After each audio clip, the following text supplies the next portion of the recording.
Viewers, நாங்களோட Lakshmi, நீங்கள் பார்த்துருக்கிறது 0 லக்ஷ்மி. என்னாச்சு விஜய்க்கு?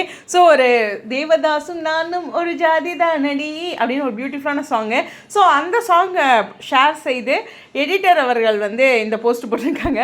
காவேரி வந்து விஜயோட ஆக்டிவிட்டியில் ஏதோ சம்திங் வியந்து மீன்ஸ் ஹாப்பி இல்லை, இன்னும் இப்படி பண்ணுறாரு அப்படிங்கிற மாதிரி ஒரு பார்வை. ஸோ இவர் பார்த்திங்கன்னா ஒரு பாடல் பாடிட்டு டான்ஸ் ஆடுறாரு விஜய். ஓகேவா, அதில் எந்த ஒரு டவுட்டுமே இல்லை. விஜய் வந்து இந்த பிரிஞ்சு இருக்கிறோம்ல, இதனுடைய சேலஞ்சஸ் இருக்குல்ல, மறுபடியும் காவேரியோடைய அம்மா ஏதாச்சும் சொல்லிக்கிட்டே இருக்கிறாங்களே, பாவம் மனுஷன் எவ்வளோதான் தாங்குவார். ஸோ இது ரிலேட்டடான ஒரு ப்ரமோ. இதுவும் ஒன் டைப் ஆஃப் சேட்டை தான். ஓகேவா, ஸோ அந்த மாதிரி ஒரு விஷயம். ஸோ பார்ப்போம் என்ன நடக்குதுன்ட்டு.